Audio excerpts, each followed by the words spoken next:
The following program is hosted by immature, irreverent, obnoxious, and often disgusting young men. Listener discretion is advised. This time on Nude Clan, Craig finally gets his rocks off and captures himself some fucking Pokemans. Shall we play a game?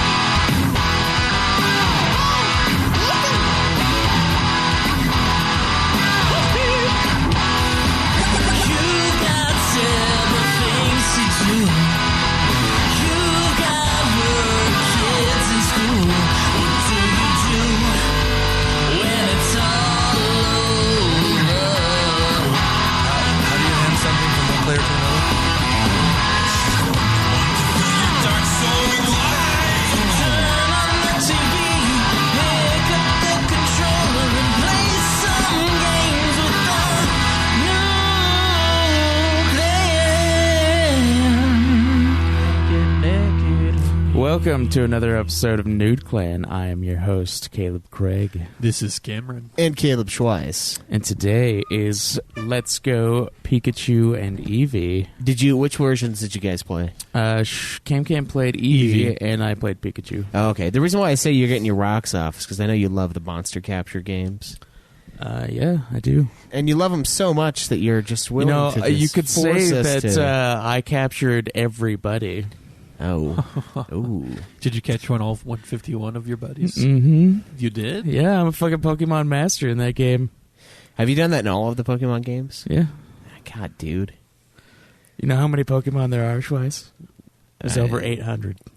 So you got all 800? How many Not in of this them? one. There's only 151 in this one. Oh, it's OG. Okay. How many of them are sad? Okay, just the OG? Yeah. So, I mean, I guess it's not... I don't know. It's probably a lot to catch the 800. I mean, because you got... I mean, a lot of it is just evolving the other Pokemon. Yeah. So yeah. that's not too bad. But, man, But some people go for the living Pokédex, which you have to capture every single Pokemon individually, and then the just purists. have them... Yeah, and have them in order of, like, what number they appear in. Wait, Like- so you catch them in order? No, not you. You don't catch them in order, but you place them, like, in the boxes in order of what number they are. That seems very OCD. Yeah, It does. It's a living Pokédex. It seems My brother extremely... went for that. Oh, my God. Okay. Yeah, and I mean, you love these monster capturing games so much that this is the second of a guaranteed 3 monster capture games, right? Because we got that Digimon that I'm pretty positive won the vote, did it not?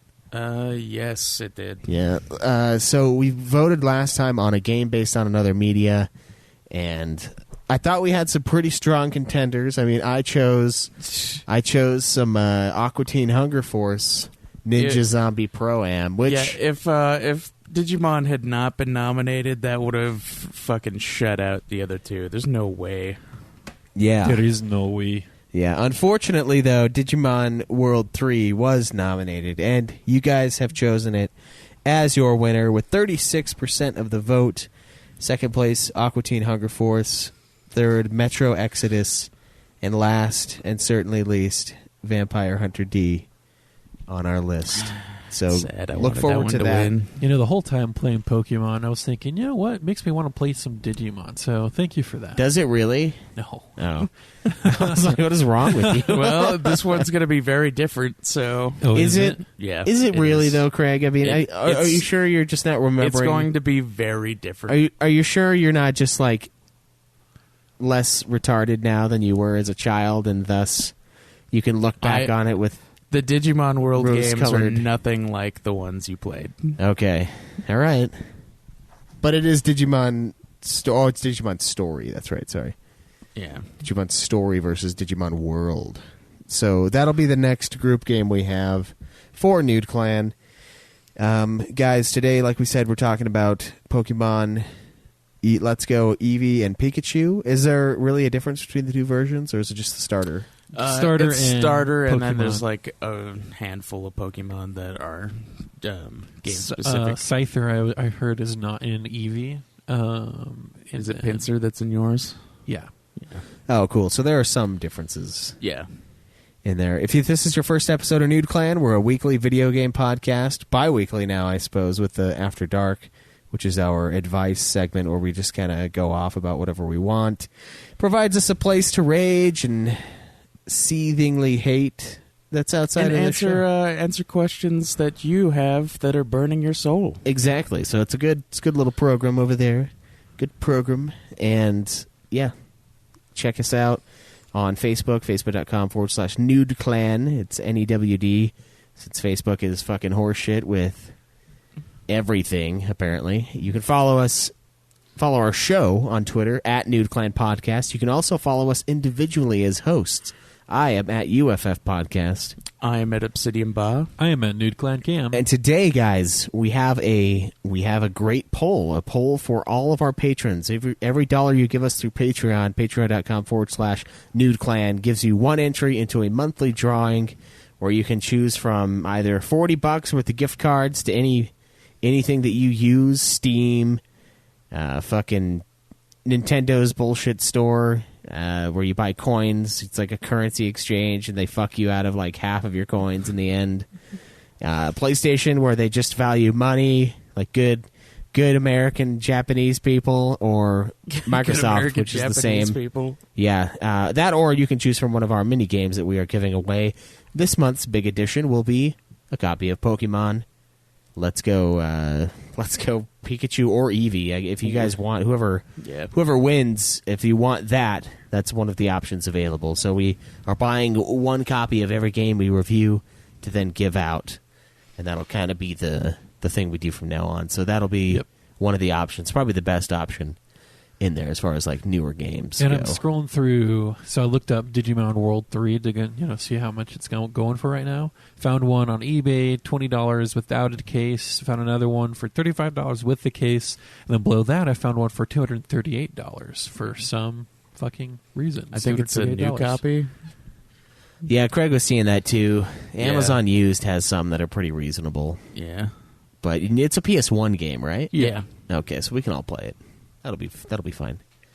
But yeah, guys, get in there, support us, guys. Also, Hog League, it's happening. Any new additions to the Hog?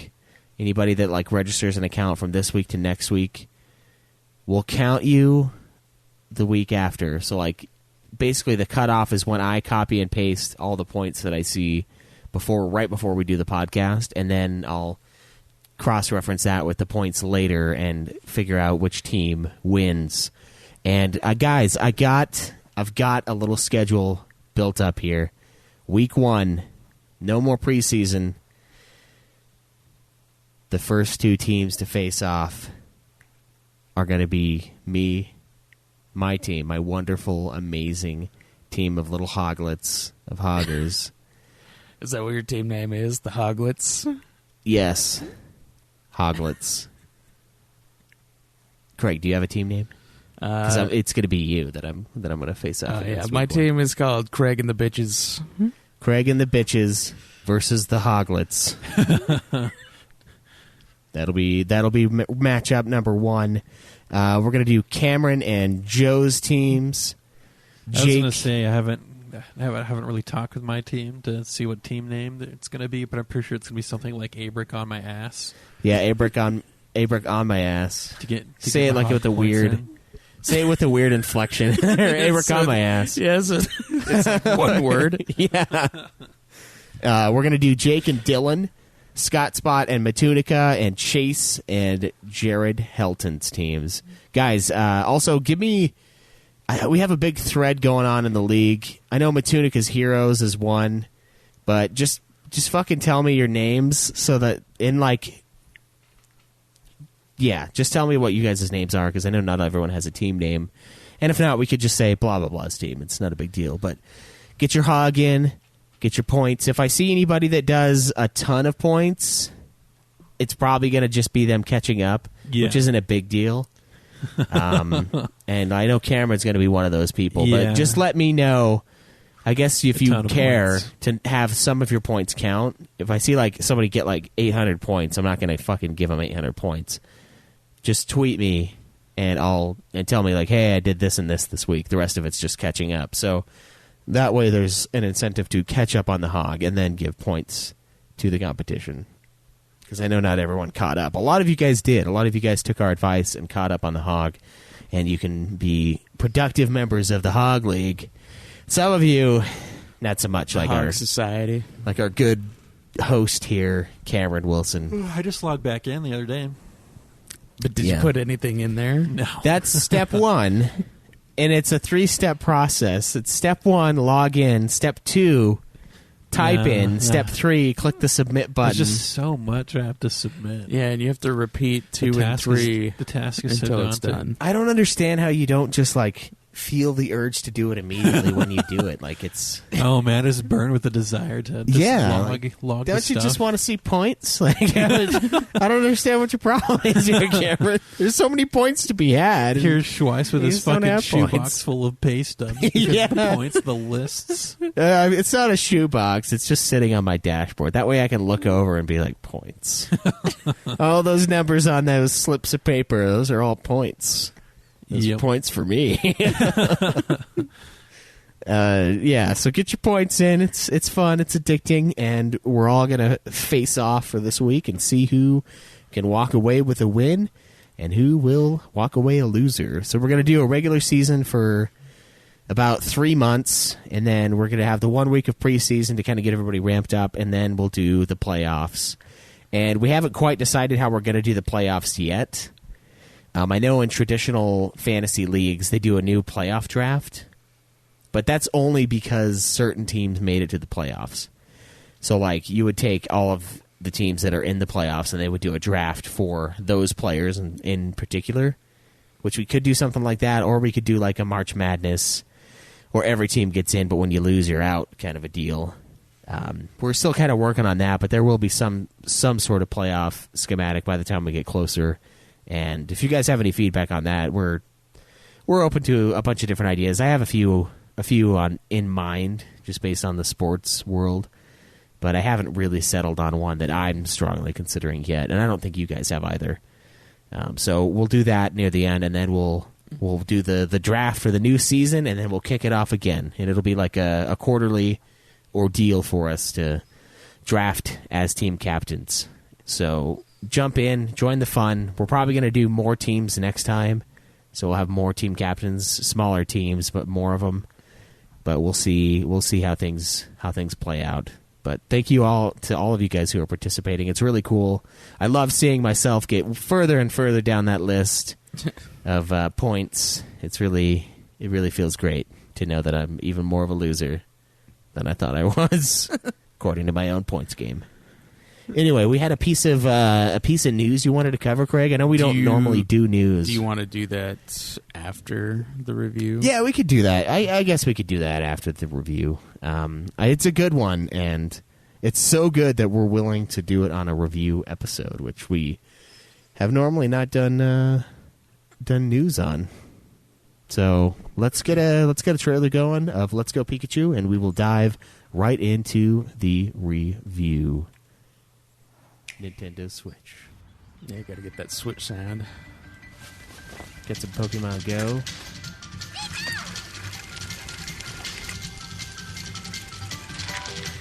The Pokemon Company. Nintendo. I love how it's a kid. Game It's like, Freak. come on, we know who's playing these. Adults. Yeah.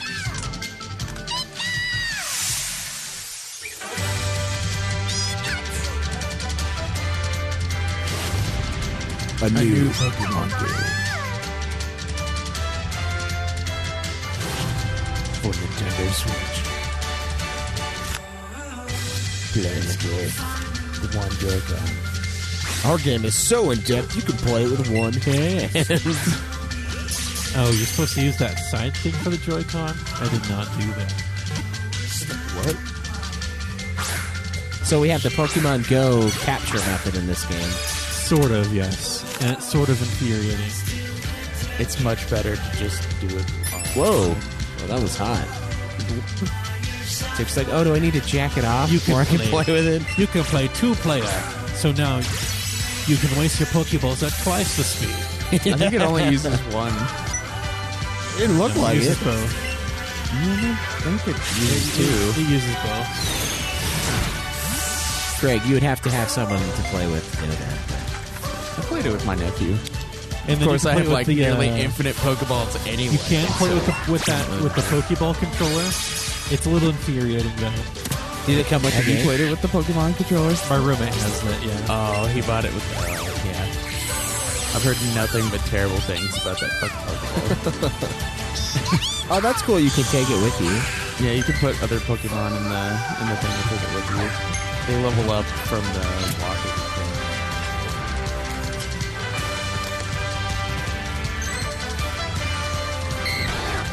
I love how the person like doing this commercial is just putting the Switch down like they have no idea what it is. Is this right? Play your way. Man, this is the longest commercial ever.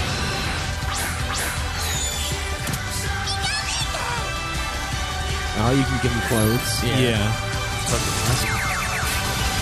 My Pikachu's dressed like one of the Blues Brothers.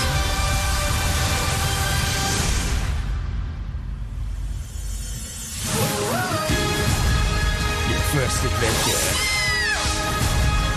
in a new style.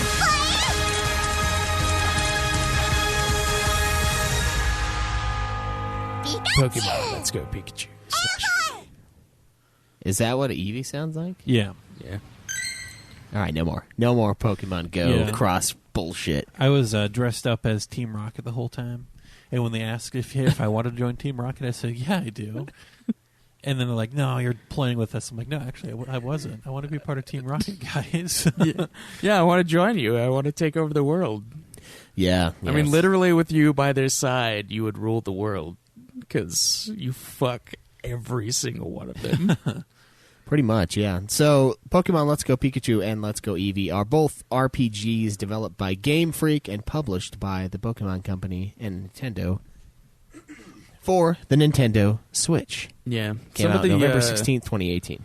Some of the development for the game I was looking at was the other version was going to be Psyduck instead of Eevee, but then he changed it because awesome. because Psyduck's the same color as Pikachu and Eevee was really popular. So, Yeah. Well, I mean, I guess everyone knows Pikachu's the number one. Pokemon Let's Go Pikachu and Psyduck. yeah, dude, I would have fucking bought the Psyduck edition. Are you kidding me? Be amazing. Yeah.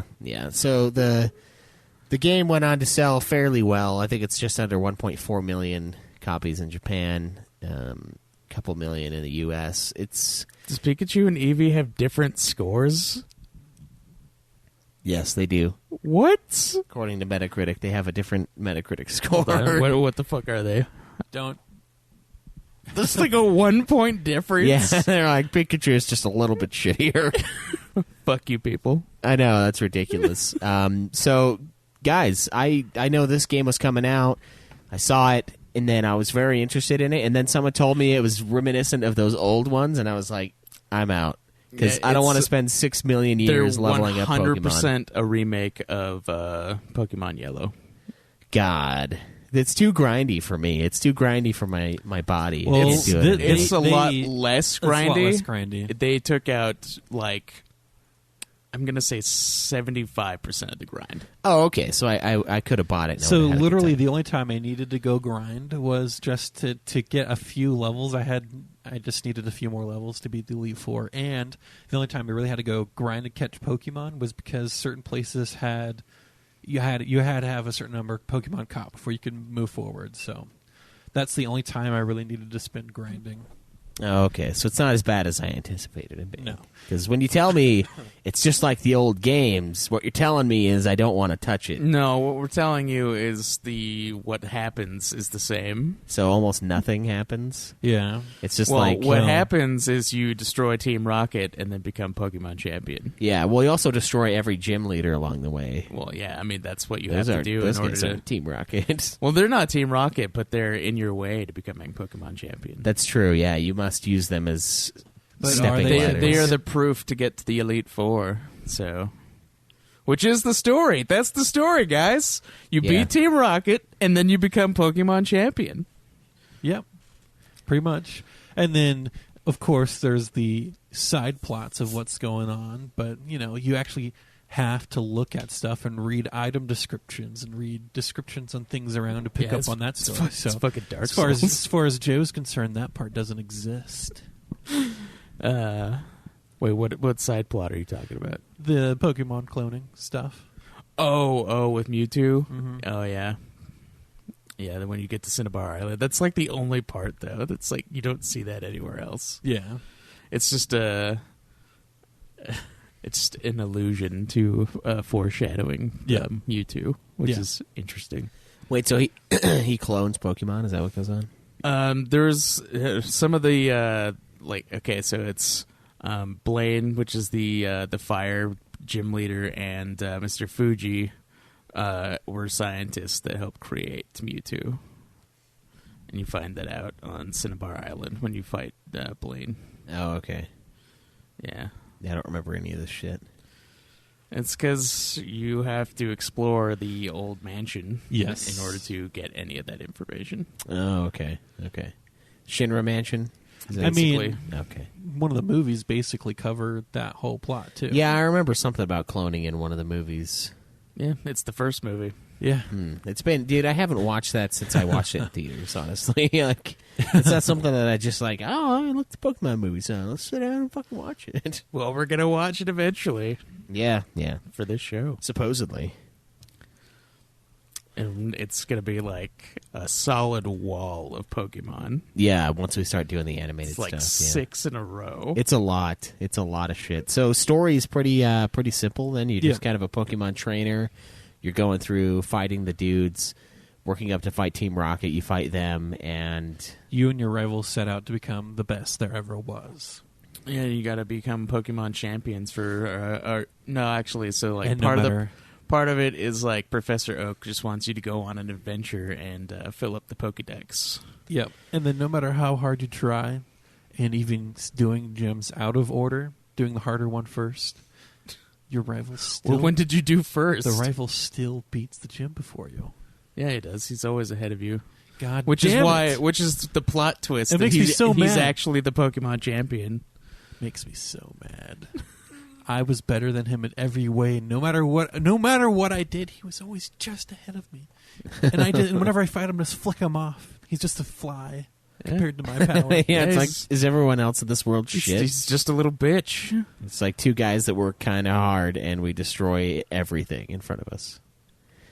But so pretty simple story. I mean, these games aren't really known for complex story. It's mostly about all the gameplay. The only one that I've known to have like any sort of story beyond what we've just said of destroying, the team that's trying to be evil and then getting rid of, and then beating the Elite Four and becoming Pokemon champion is Black and White. Those were the only ones that really had a story. So yeah, story is you set out. I guess Sun and Moon did too, but whatever. Team Rocket wants to control the world of Pokemon. You see they're kidnapping Pokemon as they try to kidnap that Cubone that you then later free. You fight Jesse and James. You help the Cubone find anime. its dead mother. Its dead mother now can rest. And then for some fucking reason, your rival gets to take the Cubone and not you. That shits me off still too. So is Cubone holding the bone of his dead mother then? He's wearing the skull of his dead mother. Mm-hmm. Oh, okay, that's cool. It's pretty metal. But yeah, Cubone is the most metal Pokemon. Cubone is like, we are the bones of the para. You then find the Team Rocket secret hideout. You learn more of their plans between Giovanni and Archer, how they want to start to take over the Sylph Corporation. That's the corporation that funded a lot of the Pokemon research and the cloning thing, but then also other Pokemon items like Pokeballs and whatnot. And then they do go basically just waltz right in. I love how in like the Pokemon Did you world... get the Lapras from that building? No. Oh. In the Sylph Tower or... Yeah. No. I did not. Yeah, one of the guys gives you a Lapras for saving them. Damn it! I need to go back Yeah, because it's probably a perfect Lapras. it gives It's you a pretty a good his one, yeah. pet. Isn't that weird? I mean, I'd be like, wow, No. you saved my life. Here's Wayland. Thank So you. I just love how laws please and take rules him? in this world work. It's like the law of the Pokemon battle is final. It's like, damn it, this kid beat me in a Pokemon battle. I have to give him my lunch money and whatever other items I have on me. Yeah. It's just like, when is a guy just going to pull out a gun and shoot this kid? Shoot the kid in the face. You're doing a takeover. Every battle is done through Pokemon. They don't have a PETA in that world. And it's just you storm the tower with your Pokemon and you beat all the Team Rocket people there one by one until you face off with Archer again, and then you face off. I guess it would be Giovanni again, and you beat him, and it's just like, oh damn it! I guess I'm not going to take over this tower today. You've reminded me I'm a good guy, so I'm gonna disband my evil corporation. That's not till later. Oh, you're skipping ahead. Well, that's when you beat him as a gym leader. Yeah, but this is Sylph Tower. Oh yeah, the Sylph Tower thing. Yeah. Should we answer it? No. I mean, we could. No, I'm in the middle. All right. Well, we can't. I can't hang up on it because then the message doesn't go through. Yeah, because it won't give them Okay, a voicemail. Thank you for calling, by the way. We really appreciate it. Whoever that was, yeah. Time it better, or maybe we shouldn't be logged into our Skype. Yeah, probably not. Yeah, probably not. Anyways, to wake up for anyone that was dozing. Jesus, it's so loud. I know. Okay, so Sylph Tower, you kick Team Rocket out of Sylph Tower. They give you a Master Ball, which I'll promptly use on a Diglett just for fun. Did you use it on a Diglett? Not yet. Planning on it. Why would you use it on Diglett? You should use it on Mewtwo. I know that's what you're supposed to use it on, but I just want to use it on Diglett. Just make everyone just fucking die inside. Is Diglett like the easiest one to catch, or what? He's pretty easy. He's pretty fucking easy to catch, but he's not the easiest. Oh, okay. Yeah, I should probably go find a Caterpie or something. Yeah, a Weedle. Fucking level 2 Pidgey. If there was a Bidoof in this game, I'd use it on a Bidoof. A Bidoof? You gotta get that Bidoof because he's God tier. Is that what you're saying? Yeah, God tier Bidoof. Yeah, that's it's the name of another Pokemon. That's it's Gen 5 Pokemon. I think it's so stupid. And then after you beat Sylph Tower, you then go on to finish the gyms. And when you get to the final gym, Boulder gym, lo and behold, you find out that the leader of Team Rocket, Giovanni, is the gym leader there, which I actually did not know because I remember you didn't know that? I have not played a Pokemon game to completion yet. I always evolve a Gyarados and I'm done. And so that was actually a twist for me. I was not expecting. First time experiencing that Giovanni is It's the end to that side story. Boulder gym leader. And then you beat him there, and then that makes him go, oh man, I want to be a Pokemon trainer again. I don't want to be this evil guy anymore. I don't want to be the leader of a bunch of bitches. Yeah, his whole organization sucks. It's basically what he's like. And yeah, you know what? I realize that every single one of my dudes are garbage. Why do Jesse and James dress different? Yeah, why do they dress differently than the rest of Team Rocket? I don't know. They're trying to stand out. They're trying to dress for the job they put want, them in there for the kids. Are they just like special? The anime thing? Yeah, but I don't know. Were they not a part of the original Pokemon Yellow? They were in yellow, but not in red and blue. Oh, God damn it! Ignore. What is this? I don't know. He probably left a voicemail and it was too long and had to do it again. Sorry, guys. Sorry. How sorry are you? Very. All right, On continue. a scale of 1 to 10. Anyways. Probably a 4. Not very, I guess. You fucking beat Giovanni, and now you're good enough to go up Victory Road to fight the Elite Four Pokemon trainers. Mm-hmm. You head up that way. It's just a long way. Gotta go through Victory Road, yep. You're fighting all the trainers who were just chilling at Victory Road. You find Moltres in that Victory Road? I did not find Moltres, but it's flying around now that I beat the Elite Four, right? I'm pretty sure it's flying around, and once you can ride around on Charizard or your other flying Pokemon, and you get to fly above the level and interact with Pokemon that are flying in the air. I don't know. I caught them before that happened, so I don't know. I caught all 3 of them before that. And I have an Articuno because I transferred it from Pokemon Let's Go to nice. To Let's Go. Did you use it in your main party? Yeah, in my ending party. Just like fuck over everything. No, so when you transfer a Pokemon over, it's not like really high leveled. You still have to grind it out and level it up. So it was okay. It's a nice Pokemon. So, but my team that did a lot for me going through the Elite Four, was my Eevee, of course, because Eevee's a god, and my Hypno. My Hypno got me through a lot, especially the second person in the Elite Four, the fighting guy. Hypno made short work of all of his Pokemon. Yeah. Yeah, my Pikachu soloed the entire Elite Four. I could have probably done that with Eevee, but I like to switch around and do the type advantages and stuff, so I feel like I did all that grinding for something. Because I probably could have just soloed it with Eevee the whole way. I could have soloed it with my Dragonite, but I was like, you know what? It's more embarrassing for my Pikachu to just take him out. Oh, Yeah. and then I for the last Dragonite, I switched out to my Charizard because he knew Dragon moves. So Your Dragonite didn't know? I didn't have move? a Dragonite. Oh, okay. I was like, what? Why would you switch out your Dragonite? I did not have a Dragonite. It's unfortunate. Yeah. Dragonite is the best Pokemon. But my Charizard did kill his Dragonite. Good. So, Because he has 3 of them. 3 The Dragonites. best Pokemon? Yeah. It is. Especially in the OG games. Oh, I guess I He's remember. fucking Yeah. unstoppable. And then once he you has power, like no weakness. once you power through the Elite Four, you get to the end, and Professor Oak's there for some fucking reason, and then you find out your rival he's already there. He's already beat the Elite Four before you. Just before you. And Literally like 5 minutes before you. And now he is the Pokemon League champion, and now you have to fight him because he's the champion. And of course, you beat the shit out of him and take the title from him, but it just doesn't seem as pure anymore.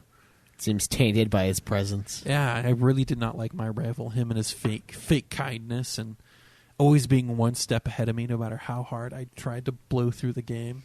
He's just that. He's Donald Trump to your Hillary Clinton. He's just like, I've been working so fucking hard, and you just come in and you just win easily, no problem. What the fuck, man? You didn't even care until a month ago. I fought your Pokemon. You should have been destroyed by the Elite Four. How are Great you here? Pokemon. How do you stand here before me? he caught a shitload of Pokemon before he went and fought them, is what happened.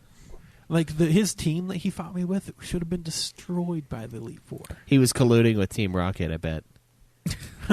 Some Team Rocket collusion I was wearing going the on. Team Rocket clothes the whole time, and no one seemed to care. Yeah, that's true. Yeah, you were flagrantly colluding, and no one investigated you. It's like he beat Giovanni, and he's like, "I'm taking over. I am Team Rocket. I am the Team Rocket now."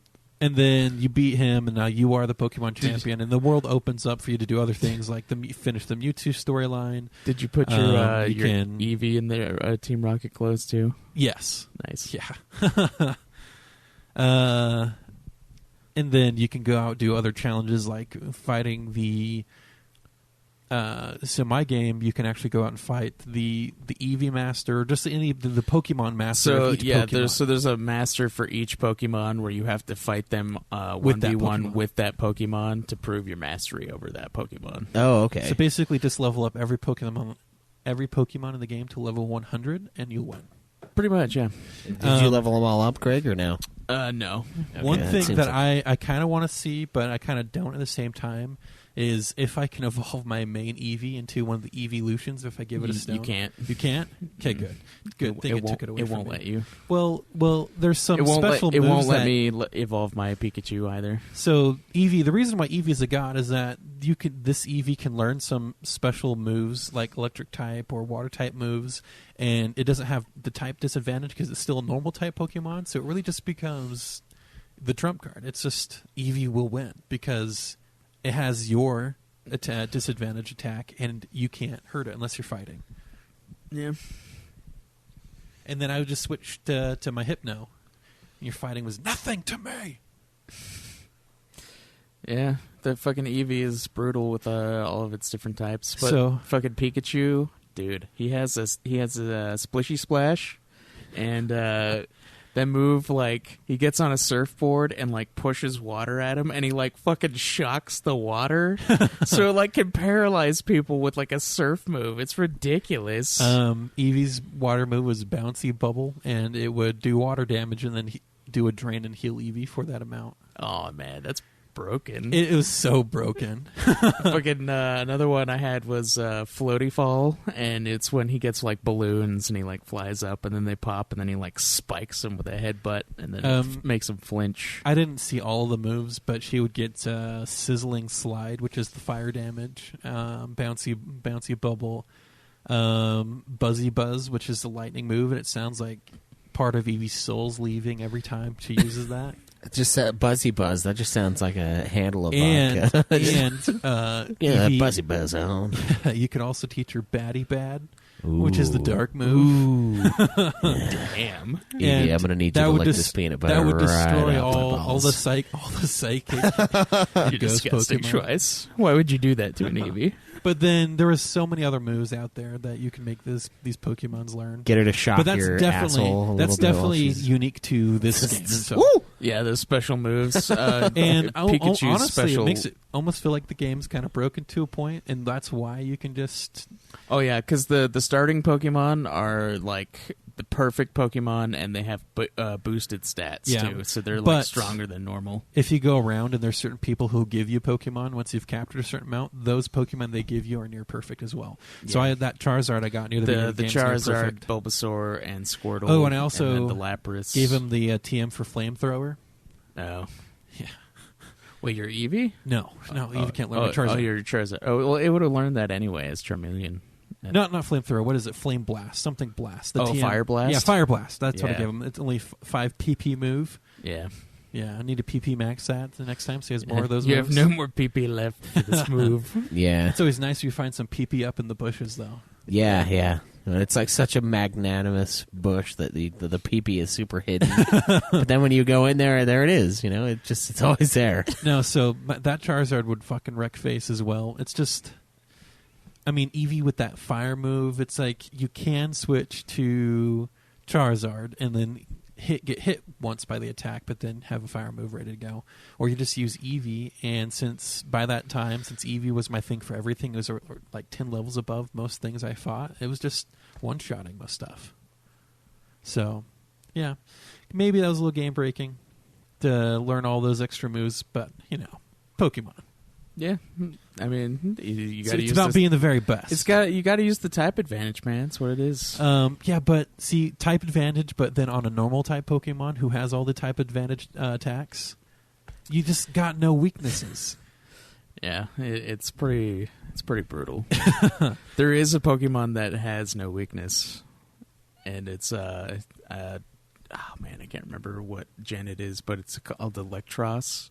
And if you get it with the ability Levitate, it can't get hit by ground type moves, which is like the electric Pokemon's only weakness. I always thought that was stupid that my flying Pokemon would get destroyed by Earthquake. Your flying Pokemon can't get hit by Earthquake. Beedrill, he got hit by. He might not be flying Pokemon, but he sure does have fucking wings. And he hovers around. And, But he's bug flying. But wait, no, is he bug he's bug poison. Oh, That's stupid. there you go. That's why. Yeah, and it's The just like, dumb he was fuck bug poison. how did my landed. Beedrill fucking die? He was above that.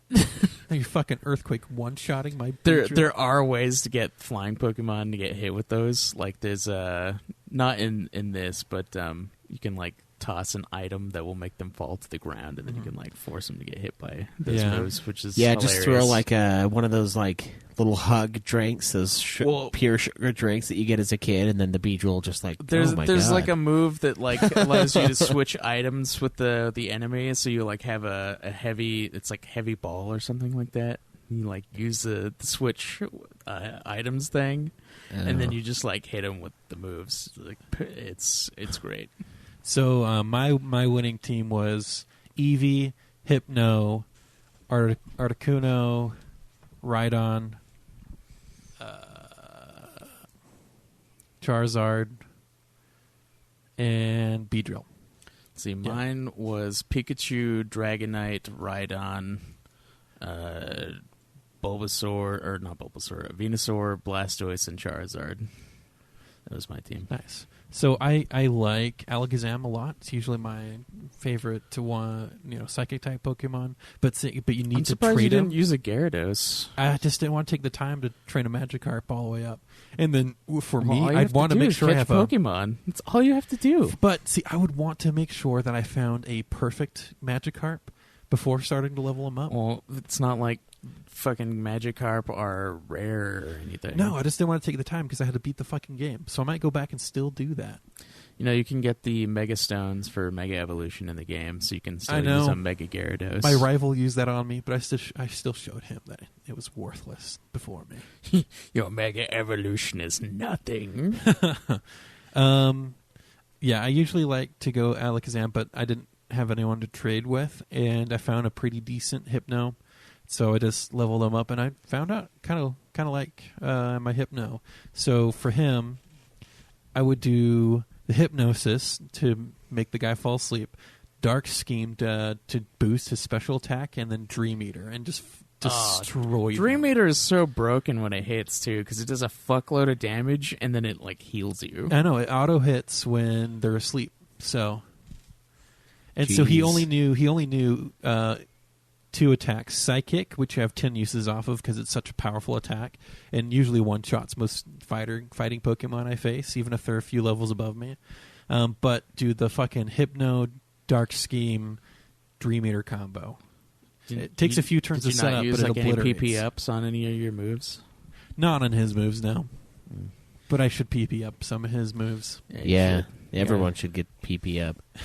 So, what do you guys give the story in this game? You're already kind of moving on to gameplay, but first category of our reviews is story. I mean, did it fit? Was it suitable? I know they're not story heavy, but I'm gonna give it an 8. It's a simple story, and every little offshoot kind of thing that it has, like going to face your rival, Team Rocket, all end up happening throughout the main story. So you finish it off, and then you become Pokemon champion, and then you're done. So it ties up everything well while being a kind of nice simple story. right. Okay. What about you, Cameron? What do you think? Simple story is correct. Easy to not pay attention to it, just to go through it and get everything done so you can beat the game. I was teetering between a 7 and 8 for it. I'll probably give it an 8 for story. All right, so everyone knows the most important part is the gameplay. You guys have already been talking about it. Yeah. How does this thing play? It's similar to the old ones, but I saw some Pokemon Go stuff in that trailer. The only right thing there. that's really changed is how you capture Pokemon and the way you level up. So what you do now is exactly like Pokemon Go, where you toss the Pokeball within a timing sphere thing to make sure you have a good chance to get it. You can throw berries at it to help solidify the catch, or use different Pokeballs to make it easier too. And you can see whether or not it's going to be a better, easier catch by the color of the ring around the Pokemon. And then you get experience points for capturing Pokemon instead of just fighting them in the random battles, which there's no more random battles. You can see the Pokemon around, and you can go and counter them whenever you want. Oh, okay. Is that new to this one? Yeah, it's a new unique thing to this one. And you can... that is what allows you to set up chains. So you can start chain catching Pokemon, like a specific one type of Pokemon that will... give you certain bonuses, and I think the max bonus is up at 35 Pokemon. So catching Pokemon, all of the same Pokemon. Yeah, that all keeps the your same chain going. Pokemon. So to get a chain, and it basically makes it so it's easier to find a shiny Pokemon, and it makes boosts, rare Pokemon. It makes rare Pokemon appear around you, and it boosts the amount of XP that you get per capture. Yeah, Oh, and okay. so sometimes if you're capturing certain type of Pokemon that are rare, hard to catch, and you got a combo going, you can get a ton of XP in a single catch, and it gives that amount of XP to every Pokemon in your party. So, which is why grinding is not so much of an issue this game, because you're just fucking rolling in the XP once you start getting these catching chains going. Yeah, there's a place in the cave with Mewtwo where you can go capture Chanseys, and getting a chain of Chanseys is not right. You can level up your Pokemon to max in like an hour. Shit. Yeah. So that's why you don't have to really worry about grinding in this game at all. That's crazy that they went more Pokemon Go. I mean, Pokemon Go was a huge, I think huge they did it phenomenon. because like Pokemon Go is a huge thing, and they were experimenting with different ways to play Pokemon. Yeah, being able to take Pokemon out of Pokemon Go and put it into your game. Yeah, they And took then out. That's one thing that I that was kind of cool. was upset with is they completely took out the Pokemon Safari. Yeah. And switched it out With with Pokemon Let's Go with Park. Pokemon Go Park, which you don't even capture any Pokemon from Pokemon Go unless you transfer over your Pokemon from Yep. Pokemon Go, and then that's all it is you just go capture them. Oh, okay. Okay, so it's weird that they would do it similar to that. Where does your character have a level? I mean, No, do that, or- okay. your character's level is basically determined by how many gyms you've beaten. The CP and whatnot of the Pokemon to transfer over doesn't really matter that much, because the stats are probably, I think, are reworked as soon as the Pokemon is brought over into the game. Yeah, the combat power is basically all their stats combined into one thing. So it's like their speed stat, their special attack stat, their defense stat, like all that stuff, like added together, and some other parts with it. But that's essentially what the CP transfers over to. So if it has a really high CP, then it's going to be like a decent Pokemon when you transfer it over to Pokemon Let's Go Pikachu and Eevee. okay. So we have a transfer option. Can you transfer back to Pokemon Go? No. No, yeah, you can't. Okay, so it's a one-way street. Yeah, it's a one-way thing. Does it count towards the Pokédex? I assume.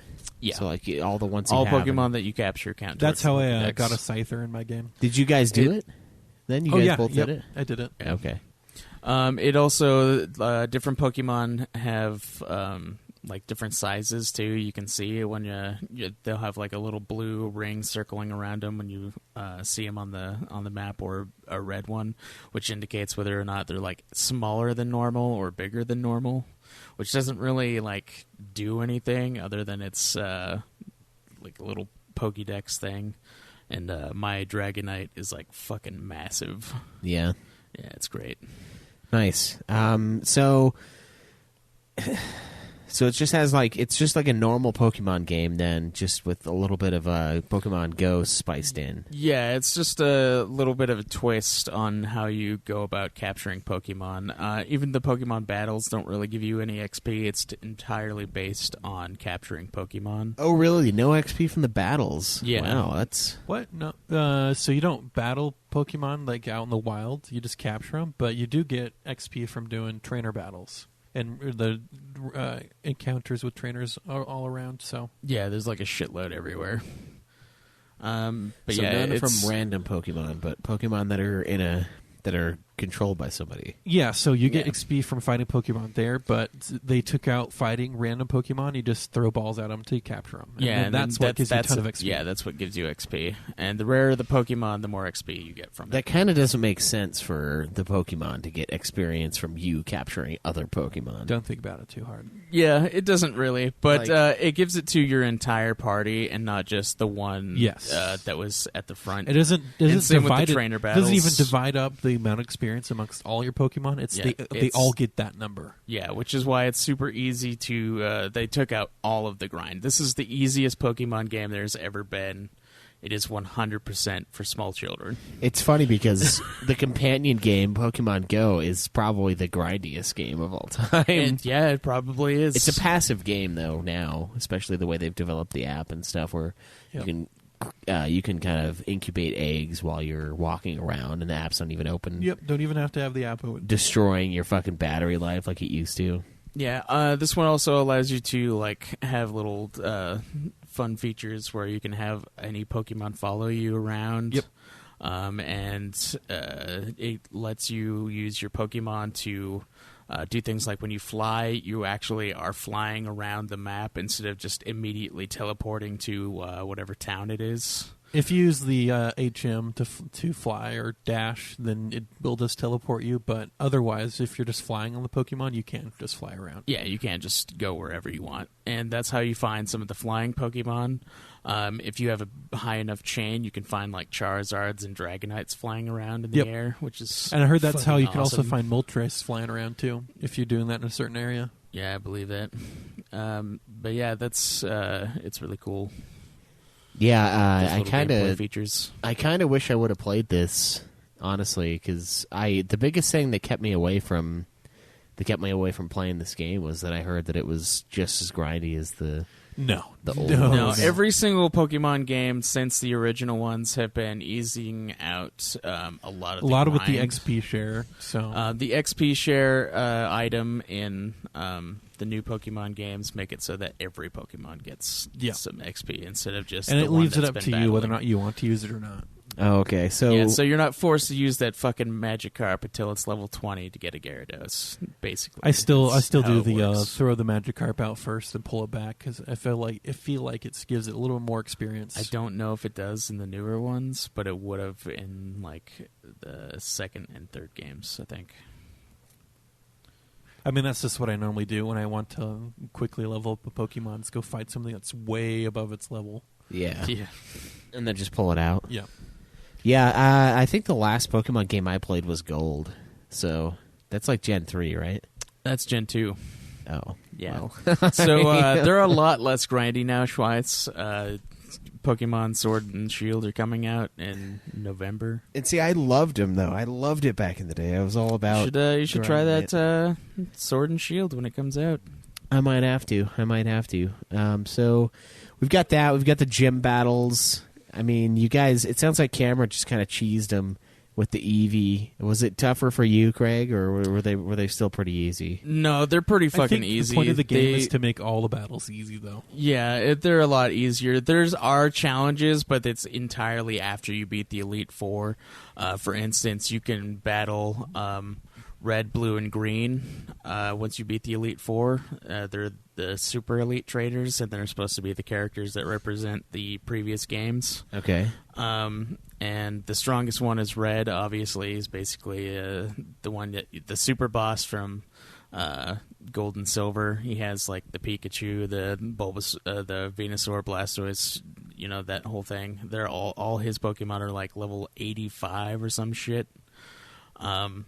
And then, of course, there's the doing the Pokemon Masteries, which is fighting the guys who are the Pokemon Masters for the one specific Pokemon for all 151 Pokemon. Actually, I don't know if there is for Mew and Mewtwo. So it's probably like 149 Pokemon. Okay, so you have to That'd fight be those sick guys. if there's to- a Mewtwo Master. Yeah, somewhere. fucking Mewtwo Mastery. Fuck you. So you had to fight their master to like fully explore. Was that what you're saying? No. It's just like a mark of mastery over that one. Oh, I got it. Yeah, it. it's, they have one Pokemon, and it's a super powerful version of that Pokemon that they're using. So you got to like face that with that Pokemon in order to show your mastery over it. Got it. Yeah, same level of like world exploration, using items, using Pokemon abilities, stuff like that to get through. There's kind of more exploration now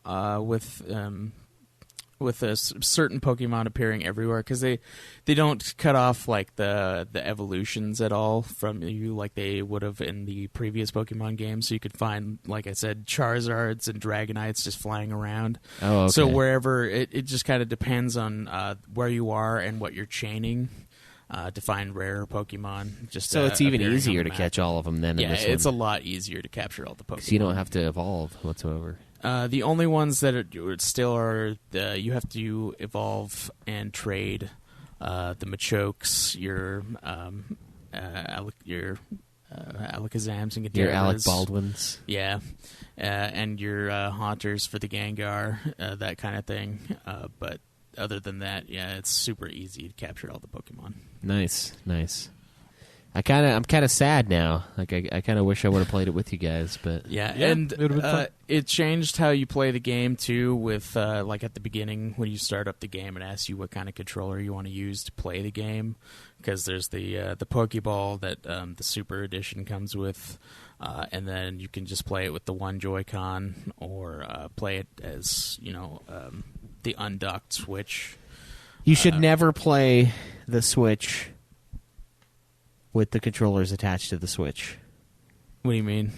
Don't do it. If you're undocked, just take the controllers off and rest the Switch wherever the fuck you want. It's beautiful. It's so beautiful. Holding that massive thing is like retarded. Playing this game with them on the sides is the easiest way to capture Pokemon. Yeah, because you saw in the trailer you had to like flick your wrist in order to catch Pokemon. When the Joy-Cons are on the fucking Switch, it's not going to make you flick your Switch. Yeah, it's motion controlled to the Switch, so if you have it like straight there, you can just like angle it. You just have bit to press A, and then you just press A to throw the Pokeball perfectly every time. Oh. So it's the easiest way to capture Pokemon. So you played it on easy mode. Is that what you're saying, Craig? I played it every single way that I could. But it is the easiest way to play it. Also, if you really want to grind out some experience, like we said, get that chain going, super huge. Yeah. And if you get the support trainer to appear with you, you can also get a synchronization bonus when you both throw at the same time. So what you do is you get your other Joy-Con going. You make sure that they're using just normal Pokeballs and are using Ultra Balls or whatever you're catching, because it uses the catch rate of the best Pokeball being used. And you just flick them both at the same time to then capture the Pokemon. And then if you get an excellent toss, synchronized, got a good combo bonus going, that's when you just really start to rake in the experience. Yeah, Nice, and the nice. support trainer is what really makes the game broken, and more for playing with small children. Because with the support trainer, it's a 2v1 battle every time. So you just find some guy that helps you out? Is that... Well, it's basically player 2 joins in and uses like the other half of your team to fight with you. Okay. Yeah. Yeah, that's new for sure. Yeah, it is. All right, so we got support trainers, we got that. I mean, were the gyms... You guys said the gyms were pretty easy. Cameron, the only thing you had to grind for was the big four. They're specifically centered on one type of Pokemon. Exactly. So if you So if have you ever use a a- move that will destroy that type, then you're just going to That's like something through. about most Pokemon games. If you're just slightly above the level of the Pokemon in that gym and you're using the type advantage in your favor, you're going to blow through that gym. Yeah, the only bad thing is in the old ones, you have to have that type advantage or you're fucked. Or you're going to have to... My fight favorite thing is forever. always using Pokemon that are weak to that type and then beating that gym. Like every time I play the 3rd gen, I go to the fire gym with Grovyle, the grass Pokemon, and I just fucking kill all of her fire type Pokemon. How many levels above them is your Grovyle usually to make it work? Like 4 or 5. Is that all you need? It was pretty tough. It gets rough, but I did it. A lot of support items then? It's more like I use... so when your Pokemon is the same type as the move that it's doing, it gets the stab, which is like gets like 0.5% boosted damage. And if your Pokemon is more specifically towards one type of attack, so instead of being special attack, it's physical attacks. So you use a physical type of attack move with that bonus, you do a lot more damage. So with Grovyle, he has like bonus attack instead of like special attack. So I'd use Leaf Blade, and that's what you do. You get every bit of bonus damage you can out of it. So it's killing them with a grass type move. That's fucking extra effective. All right, is there any sort of online capabilities with this game? Can you play against other people? You can play against other people. You can battle them and trade with various Pokemons. Did you guys duke it out? We haven't fought each other, no, and I would destroy him because his Pokemon are not level 90. I guess that's fair. We all talk the talk about these monster capturing games. Like, we're going to jump on and we're going to play it. And then we just never do. We did Digimon. I never fought you guys. Oh, you in didn't Digimon. play us in Digimon? No. My first Him and I battle did. with him, and I destroyed him. and then I fucked him like 5 more times. Yeah. He's just taken aback that it destroyed him his first time. He's like, "Arr." He was just poking and prodding, and then he got fucking raped. He got bent over. Dude! I was like, oh, dude, I can't remember which Digimon he used, but it just like it steamrolled every single one. I was like, what the fuck is this? And so I just like switched out and then fucked him. Yeah, nice. Because he had so much more time and so many more Digimon evolved than I did. Of course he did. He played it. He probably put 100 hours into Cyber Slut. I think I had like 55. Yeah, about the That's- time it took to play the game. Yeah, Is it's that a long correct? one. Yeah, no, I it wasn't that long for me. Craig is slow or something. I don't know. Slow? Yeah, How am I slow Well, if I 'cause- had maxed out Pokemon or maxed out Digimon by the time that I beat the game, and you guys were like lesser? Well, yeah, but we also beat it way faster. You had the same time. No, I did after I went back and did other stuff. Yeah. Your time was like 60 hours or something. No, like I don't that. think it was 60. I think I beat it faster than you, and I did a ton of extra stuff. Joe's was like 20, and Cameron's was like in the middle range there, if I remember correctly. Joe's was 20 because I told him about the bonus XP thing. Well, you told all of us about that. Yeah. What was the bonus XP thing? The again? shit mods. Getting the platinum shitmon. Oh, and yeah, then platinum getting the like ×3 XP. Yeah, that was good. Yeah. It's fucking great shit. It's good because that game's not. But this game, This you guys- game is good. you guys seem to like more. Yeah. Yeah. What other gameplay aspects does it have? I mean, is there anything else? I mean, it's really cool that you can connect it to your Pokemon Go account and pull your Pokemon from another there. The thing game that's is different. really easy, so the only thing for the using the specific types and like really taking advantage of each Pokemon is more for facing people online rather okay. than doing like anything. Another that's thing in the is base. your main Pokemon will learn all of your HM moves. You don't have to worry about having a Pokemon to learn Slash or Fly or Surf and stuff like that. It's all your so main they're Pokemon. like a multi-tool for Yeah. the world. Yeah, so they basically give them like your Pikachu or Eevee becomes like hyper intelligent. It's a fucking And- Swiss Army knife Pokemon. Yeah, is what it essentially, is. yeah. Like, so there's for the flying move, there's a thing that you can do to where this guy like has a bike that's attached to balloons or whatever, and your Pikachu is like, hey, I want to learn how to do that. And he's like, okay, I'll teach your fucking Pikachu how to ride this bike so that you can fly around. It's like, why not teach my dude how to do that? But whatever, okay, I guess Pikachu's in charge of the adventure now. No, it's like your rival comes up and goes, I think this guy's retarded. He's having his Pokemon do all this stuff. Yeah, Yeah, this no fucking wonder I'm getting there first. Pikachu learns surf, and he's like on a fucking surfboard. It's yeah, it's Oh, and by the way, Digimon Story, Cyber Sleuth, Hacker's Memory was a 43-hour game for the main story. So I think he spent a lot more than 55 hours in that game. no, it's 55 hours. I had the platinum shipmons to level up all my digis, but I did get a lot of the digis.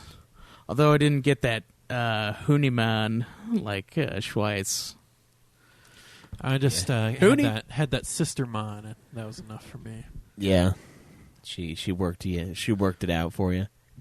Fucking Sister Sistermon Mon. gives the greatest hand jobs you'll ever The have. the nun Digimons. Yeah. Yeah. Oh, okay. And then their evolution. Okay. Yeah. Yeah, Schweitz got that Hootie Man. yeah. I don't he, know. he went and did the extras. Hoodie-mon is Remember when she turns Erica. into the butterfly at the end of the game and then yeah, saves you? That's Hoodie-mon. Yeah, Oh. that Okay. was Hootie Man. Yeah, so I got Erica back, sort of, kind of. It's just not the same. No, it's not. It was stupid too. I was like, waste.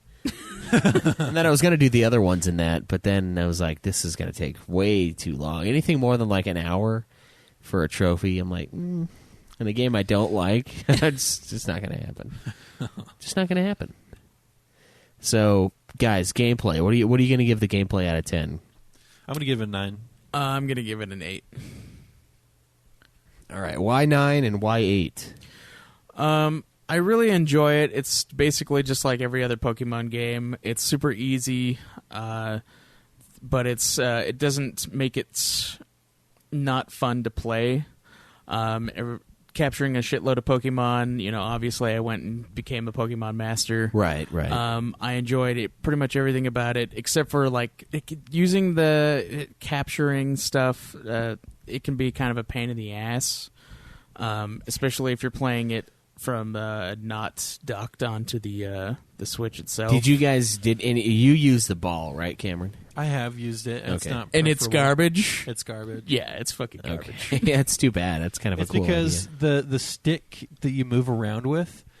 So first of all, imagine a controller that you hold in your hand and it's round, and there's really nothing that you can use to feel to make sure the controller's upright in your hand. So all of a sudden you start walking the wrong way, and you look down, the controller's sideways in your hand.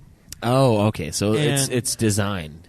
And yes, and the stick to select, basically your A button, is a push down on the stick. Now imagine holding a small ball in your hand with a stick that you then have to press in quite hard in order to select something. And imagine how many times you're trying to select something on a menu and you actually move the stick up or down and then end up selecting something else instead of the thing you wanted. Huh. All the fucking time. It's a See, terrible control. I usually hold 2 balls in my hand and then the stick. But I know the options. I know to press 1 for English and 2 for Espanol. So I get what I want out of it. But that sounds frustrating. And yeah, the controller's shit. it's a cool idea. It looks cool, but I can see how that would be awful because you just pick it up and you're just playing with this ball, and it's a fucking sphere. And it's too small. For my hand, at least, it was too small, and it kind of cramps your hand to use it for too long. Yeah. Like some of those stress balls, like after a while, it's like, God, this is more stressful than it's relieving anything. Because No, see, you can just doesn't squeeze work. those. That's fine. But now you have this thing in your hand that you're trying to use your thumb to use the Oh, stick. yeah, and yeah, you're yeah. holding it all weird in your hand. And I don't know. I don't like it. Not right. Did your It's roommate a like it? two-hand thing. Did your roommate like it? He never really used it, no. Oh, okay. So I'm pretty sure he nobody bought it likes only it. because it comes with Mew. So No, he got it. I'm pretty sure he got it for Pokemon Go, because you can be driving around and connected to Pokemon Go. You can be driving around and hit Pokestops and stuff. It'll let you catch Pokemon. It'll let you hit Pokestops without having to pull out your phone, Oh, cool. because it'll vibrate or make a noise when you're close. Nice. So it got some cool little companion stuff with Pokemon Go. So it makes that game relevant again.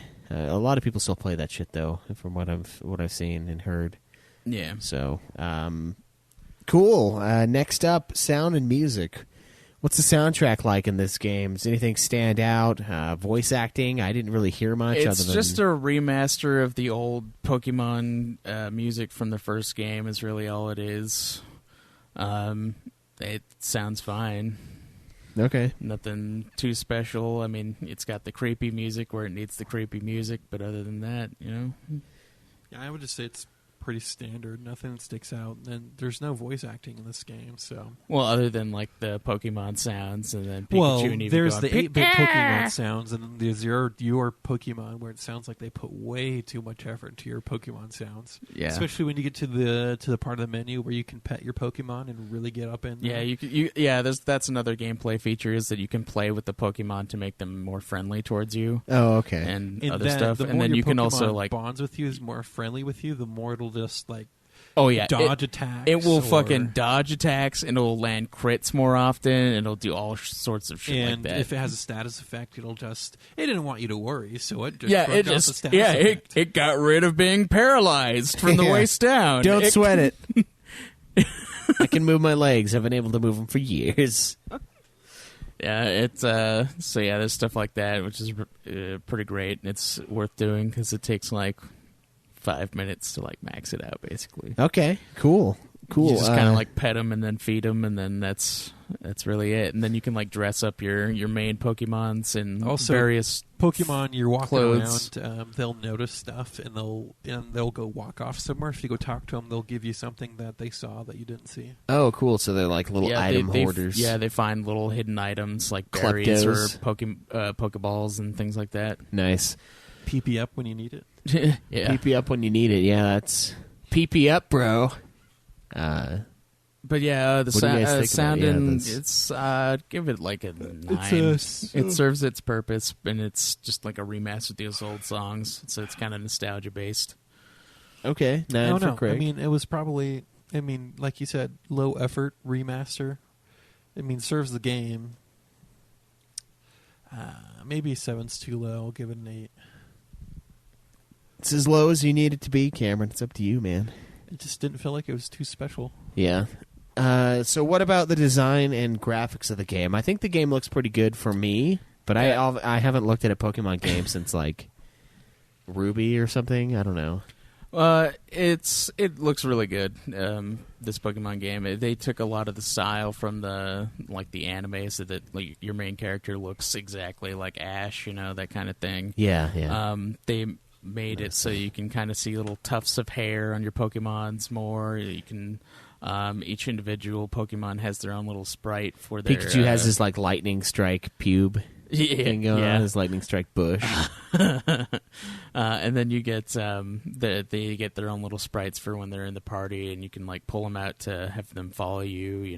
There's just a lot of really cool design things in there where you're like flying on the back of a Pokemon to like fly around to find the other Pokemon to encounter to capture.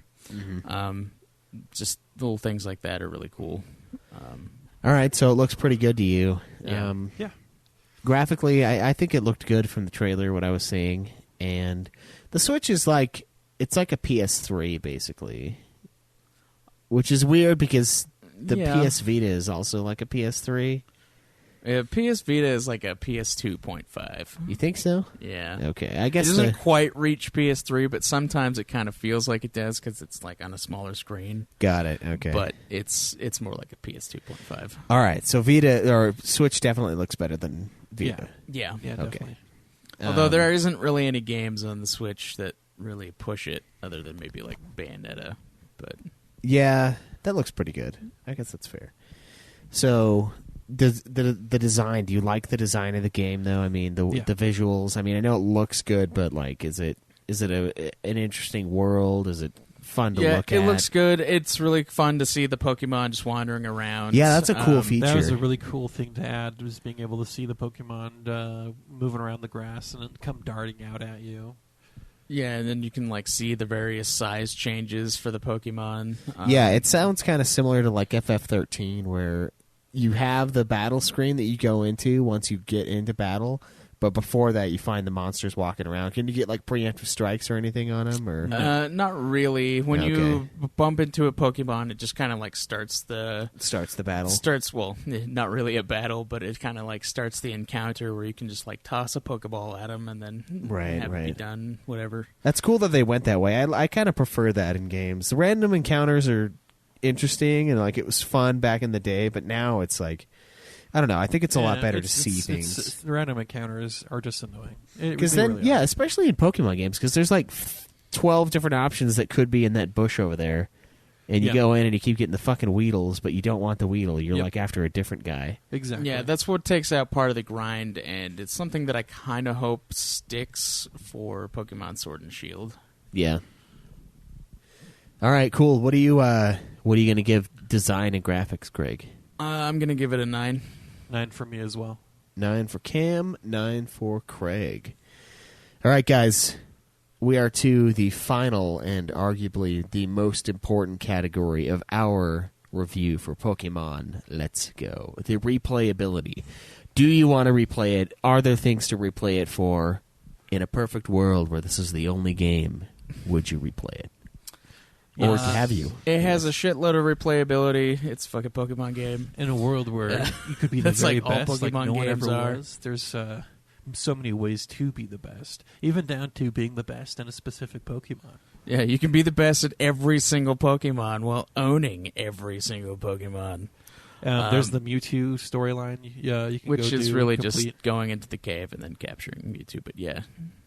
There's this, like kind of little side explorations to go do. Like I imagine that Cam didn't go to the power plant. No. You can go to the power plant, find various Pokemon like Electabuzz and Magnetons, and go find Zapdos just chilling in there.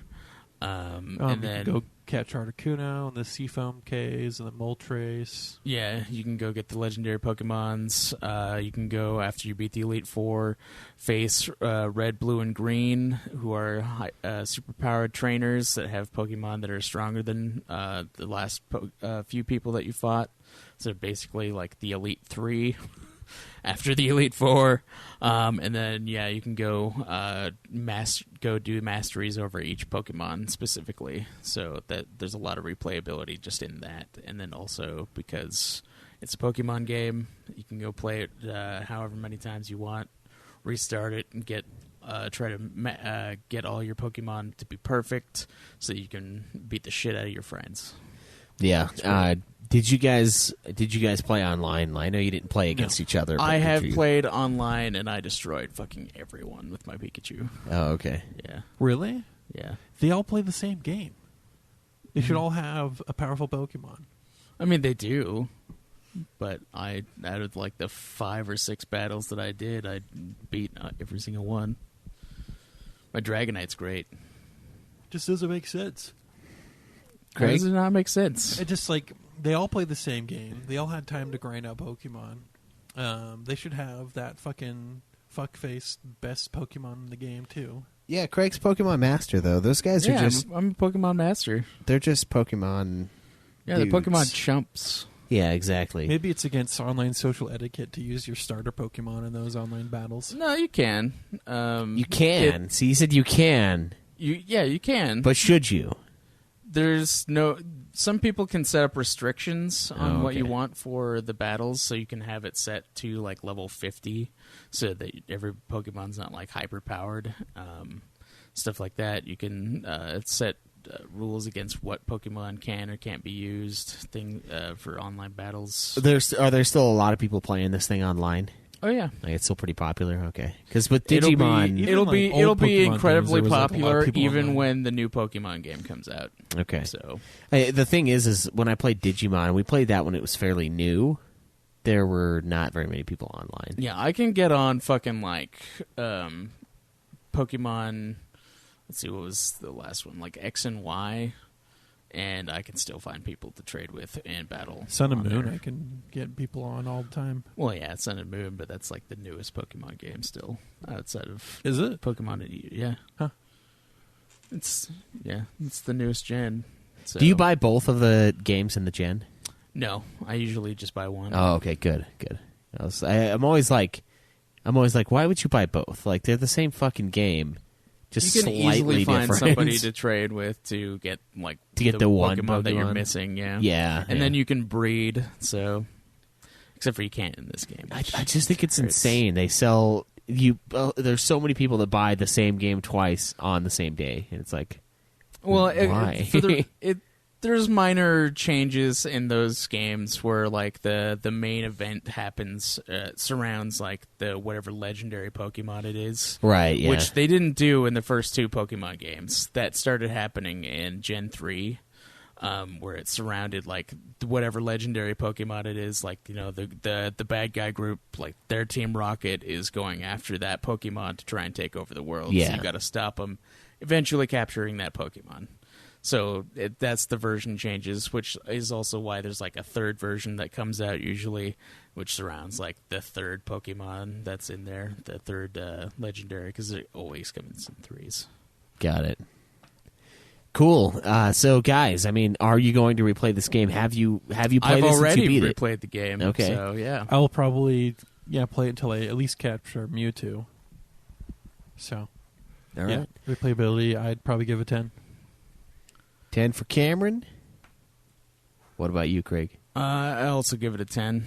10s across the board. Very impressive. Pokemon replayability games score. are basically made for replayability. Like it's sometimes I get the urge to just go back and replay some of the older Pokemon games just because they have so much replayability because they're all fun. They don't get boring in any way. which is kind of surprising for what it is. Yeah. But it's kind of like a mixture of like collection as well as being a strategy type game. So it's like you got to collect all the Pokemons. Yeah, this and one then you got to sounds be the best at the Pokemon. This one sounds a little less strategic than the old ones. That might be just It associated with is. grind, They took though. out some of the features that they've been adding over the years, like the Pokemon powers, like the passive abilities that Pokemon's usually have. Yeah, those are always a pain in the ass. They took out those in this one, and they took out breeding, so you can't breed for perfect Pokemon. So you have But to it's just also capture a little like bit a easier shitload to of Pokemon capture in order perfect to get. Pokemon. Yeah, Especially if with the your combos chains, going up. when you chain capture Pokemon, it makes it easier to find a perfect version. And when you get when you're playing through, you get Bulbasaur, Squirtle, and Charmander for free from just like random trainers. Yeah. And those are near perfect Pokemon. It's so weird how this game is like a coin collector's wet dream. It mixed basically with like is. a Yeah, fucking that's, dog trainer. That's a lot Like, of why there's a lot of replayability is for like capturing all those Pokemon and You're- trying to get all of them. you're an animal trainer, but you're at heart you love like rare coins and Yeah. like the perfect Ooh, this versions one's of shiny. it. Look at this buffalo nickel. It looks brand getting new. Fucking, it's bragging rights if you can get a shiny Pokemon. Get a perfect so- shiny. yeah. Yeah, perfect shiny would be insane. Yeah, I've seen people do like 700-800 attempts on some of the older games to get a shiny. It's a lot easier to get shinies now, but yeah, the older games it's fucking nearly impossible. When did they introduce the shinies? I think shinies happened in Gen 2. Oh, so I would have played it with shinies. Yes, gold but I think and it's silver. fucking nearly impossible to get one. In, Yeah, I don't in think the old games. I don't think I ever saw one. And I played silver like a ton. Well, guys, Yeah, they did introduce the shinies then because you get a red Gyarados. In, Oh, okay. Gold and silver. okay. I remember people getting that, but I never fucking had it. It was part of the storyline to get the red Gyarados. Is it? You don't have to capture it. You just have to Okay. defeat it in battle. Oh, okay. So you might have defeated it instead of trying to capture it. Oh, that kind of sucks. Should have stole it. Captured it for my own. It just looks like I just imagine like a giant shrimp. Like it's making me kind of hungry, actually. Like just a fucking huge, I want to eat this red Gyarados. huge shrimp, and you get that This like fucking giant dragon. I want to eat it. This lobster dragon. Lobster dose. yeah, and you get like that nice crab seasoning on it. You know, you pour some on there. Fuck, that sounds Crab amazing. seasoning? Yeah, it's like that red seasoning stuff. You know. I don't know. I thought Probably I thought crab and lobster paprika seasoning and was just a whatnot. fuck ton of butter. Garlic, butter, Yeah. all sorts of good stuff. It's probably just like one long lobster tail now I'm thinking about it. That sounds so fucking good, dude. I haven't had fucking. Eating a Gyarados. It's Yeah. like one giant lobster tail. I haven't had shrimp and lobster in so fucking long. I'm like dying now. And crab. I Craig, think there was a description for Magikarp in one of the games that basically said it was unedible. oh Really? yeah. Yeah. Well, carp is like not great. So Because one of my favorite tattoo ideas is just a fucking dead Magikarp that's cut into sushi rolls. nice. That would be pretty sweet. Just like, and then like they're just grabbing it with the things and just chucking it in the garbage because it's disgusting. You're like, oh, that'll be the edit later when you try out carp sushi and it's awful. Oh, that just sounds so bad. So It's guys, amazing. final thoughts on this game though. It's a lot of fun. Uh, I hadn't played it originally, so I didn't get any of the nostalgia factor, like remembering going through again. But it was a fun game to experience for the first time. Story plot twist that I didn't see coming because I never played it the first time. Yeah, it's a lot of fun. If you played it before and if you haven't played it before. Yeah, it's a remake of Yellow, so you get a lot of that nostalgia, with the Pikachu following you, and then you can dress up your little Pokemons. It's a great one to play with little kids if you have children or like a nephew like I do. They fucking love the shit out of it, and they love being able to help you in battle. They love being able to capture the Pokemon with you. It's a lot of fun playing it that way with 2-player, and it's a lot of fun by itself. Very nice. So let's recap the scores here. Story, 8s across the board for these guys. Gameplay, Cameron gave it a 9. Craig gave it an 8. Sound and music, Cameron gave it an 8, Craig gave it a 9. Design and graphics, 9 across the board. And replayability, a perfect score of 10 out of 10 from both of our hosts for a grand total, a wonderful total of 44 out of 50 for each host, 88 out of 100 for Pokemon Let's Go and Pokemon Let's Go, or Let's Go Pikachu and Pokemon Let's Go Eevee. The same scores for both games from our show. So Yeah. the source you can trust. Yeah, because our scores aren't differing because they're the same fucking game. Yeah. The where you put the points differed, but overall you both gave it 44. So this is a 44 out of 50 game. That is 8 points over the Eevee Metacritic score online. So a little bit highballing on this one compared to everyone else, but fuck it.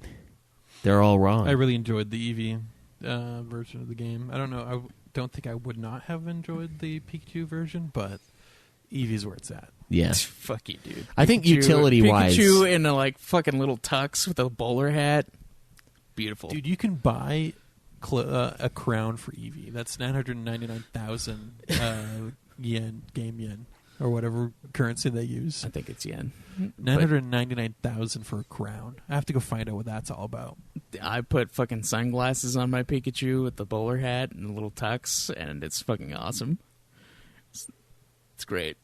I gotta go. Yeah, I definitely have to see what that does. So I'm gonna go grind out some fucking money in this game. All right. Just gonna go beat the Elite Four like 5 times, get like a fortune.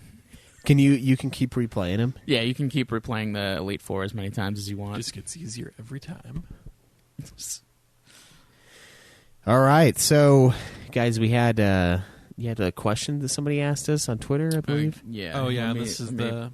pull that Let's up. dive. Take it away, Craig. What do we have here? All right, basically what it is there's a lot of gaming websites asking the question, should Sekiro add an easy mode? And that's it. No. Well, what are the reasons why they're asking for it, though? I know There are a variety of reasons. One is that some of the players are fucking retarded, and the other one is that they want it to be more available for disabled people. Oh, so we have physically handicapped and mentally handicapped people? Yeah. Okay. These games make their name on being hard. That's how they draw their crowd. As soon as you throw an easy mode in there, then it's just... Yeah, I mean, it's the equivalent... It becomes another dark Japanese-inspired fighting game. It's just, It's not a Souls game at that point. The difference here, I think it's very similar to what we saw with the Democratic fucking thing last time, because we had a grassroots movement with Sanders, right? And he's like anti-establishment, didn't want to be part of the establishment. Was like, no, we're running this thing, we're doing it our way. And then in the end, he endorses Hillary, and he just gives up. That's them adding a difficulty setting is them endorsing the norm and giving up everything that they've fought for. Everything that their games are about. Their games are supposed to be rough. They're supposed to be hard. They're supposed to challenge you, and usually they're not unfair. And this whole thing is it's the difficulty that draws the players, but it's also the difficulty that they don't want people who would complain about the difficulty playing their game. Yeah, it's meant to push you. Sekiro is not about selling as many copies as possible. It's about making a game that's difficult to play and that's super challenging and then rewarding once you play and beat it. Exactly. And if you have the option to go on easy mode, that's you just stripping down what the game really is. You're taking everything from that whole thing. And like the Soulsborne games, those have had a big movement behind them. It changes the experience almost entirely. Exactly. Is what it does. Yeah, and now it's like it might be like a get good douchebag series to be like, oh, I can play these. I wonder what the other Dark Souls game would have been like if it were easy, like with the minimalist story and the gameplay and whatnot. Just like make that easy. Yeah, how would it What's have the been? draw? What's the draw to that series? What's something that makes it stand out from the rest of the games coming out that time? Not much. I mean, it would be this really easy game that you breezed through, and you didn't need to look at item descriptions because you didn't have to farm those items. This dark, inspired type game. It's cool. I guess the story is kind of cool, kind of mysterious, and it's just this dark idea. But then the darkness of the world and the despair is really driven home because of how difficult the game is. Yeah, and I think adding that difficulty, like I said, bringing it back to like the where they're not sticking to where the character dying is part of the story. You dying over and over again and coming back. Yeah, that is who canon. you are. That is a part of the game, part of the story. And if you make it easy, then you lose that aspect. Yeah, and you lose the whole movement, and it is kind of a weird grassroots gaming movement where it's like, this is difficult. You have to get good at this game, or you're not going to beat it. It's not like you can keep grinding your way up, and you can grind some, but it doesn't make where were the big difference. Cries of accessibility for Cuphead and stuff like that. Cuphead had the same exact problems. When it came out, there were a lot of people crying for an easy mode. A lot of people. I say fuck that. It's not supposed to be easy. You guys are missing the point, and it's ridiculous to...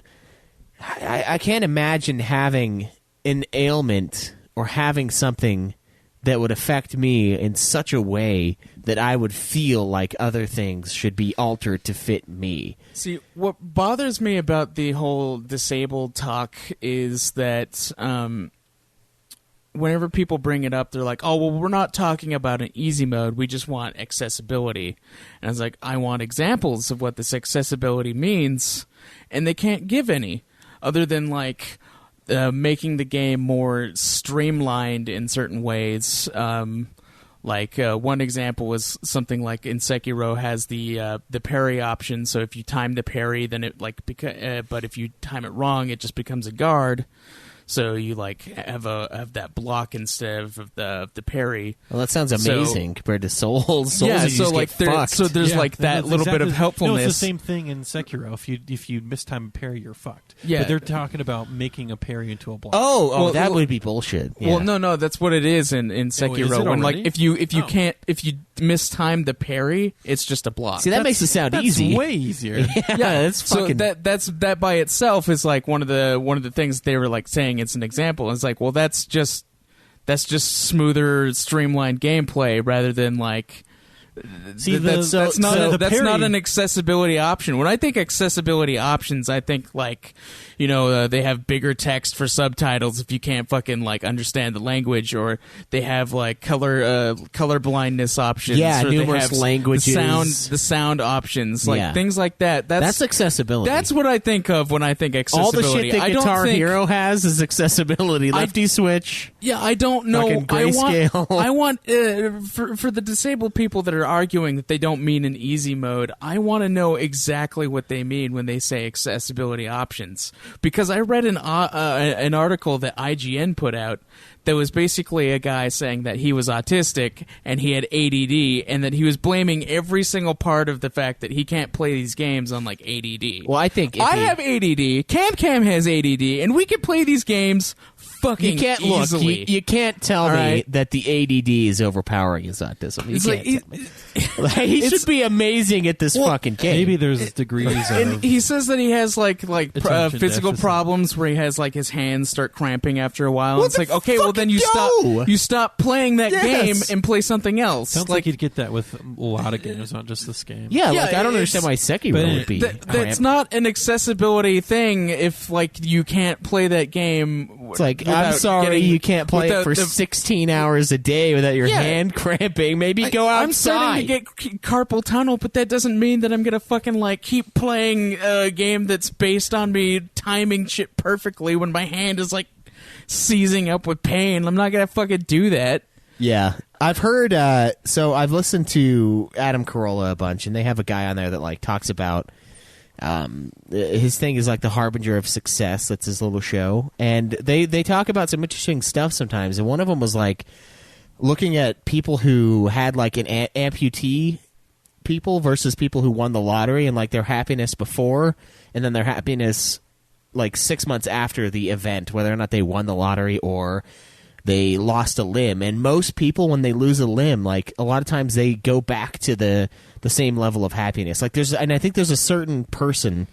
There are like two types of people in this example. There's the type of person that's that is what I am, which is like, well, I can either fucking, I don't know. I'm just not like a mad. I am angry, obviously, but I'm not like a person that is going to let something like this change the way I look at everything. Like if I became disabled from whatever reason, I wouldn't expect everyone to cater to me. I would just move on with my life. I'd be like, well, now this is part of daily life. This is when my hands get really dry and they crack. Like that's just part of daily life. And the new disability or the new thing would be that way for me. And I think for a lot of people, they view it differently. They view it as like there's a person who's like me. If I won the lottery, which I would never do the lottery because it's a waste of money, right? So it's all like super hypothetical. You've got guy A that's like, oh, I would buy houses, I would do this business stuff, and then you got guy B that's like, I would fucking walk into my job and I'd tell him to suck my balls and fucking walk out and be done. Like, there's a point where we do need to make things accessible for people with disabilities, like wheelchair access, and just making making their life livable where they can still live in society. Yeah, and Microsoft is doing a lot of really great things with controllers that are made specifically for disabled people. Right. And I just want to know what they mean when they say just the how do you accessibility make a video options game accessible? I don't know. Do you make it like, easier? But like that's not the point. And the thing is this is what I think this is the fucking problem with the world today is everyone thinks they're owed everything. They think like, oh, this thing has been produced by you. I have a right to purchase it from you. I have a right for it to be mine. And that's demanding that game developers change the way they make games specifically for a small target audience is a little much. Yeah, and I get like... But I do want... I've seen a lot of people arguing this, and they're like saying stuff like, oh, well, adding these options in isn't going to change the way you play games. You can still play it the way that you prefer. And it's like, well, yeah, but you're... it's fucking over a lot of things. Like the people in video game creation already say that it takes a lot to make a game. If you have to add in all these extra things for a few people who aren't going to be buying the game anyway... If you're playing one of these Dark Souls games, and there's a normal mode, which is normal Dark Souls difficulty, and then there's an easy mode, you can play the game however you want to play it, but how many times are you going to fight a boss before you go, man, what if I just switched it to easy just for this boss? How easy would it be to just fucking give up, switch to easy mode, and then lose that sense of accomplishment that you'd get by actually playing and beating the boss finally after so many tries. Yeah. Instead, you feel shame at going easy mode. And their argument is saying that it's like, well, they want to experience the same game that you are, but the thing is, they're fucking not. You wouldn't be experiencing the same game. It just wouldn't be. Like the essence of those games is to be difficult. So and like people are like, oh, well, stop being elitist about it. It's like, no, the entire idea is elitist. The fucking game itself is elitist. It's a hard game. You have to become elite at it in order to fucking beat the game. It's not like Pokemon, the game that we just reviewed. It's not, oh, well, you can just do whatever the fuck and be a god at it because you have the right Pokemon. It's not the same. You have to specifically get good at the game in order to beat it. Like it's what's actually elitist. The elitist talk that they're talking about is the people who fucking can like blindfold play the OG Rayman with nothing but their cock slam it against the controller. Like that's the kind of elitism they're talking about.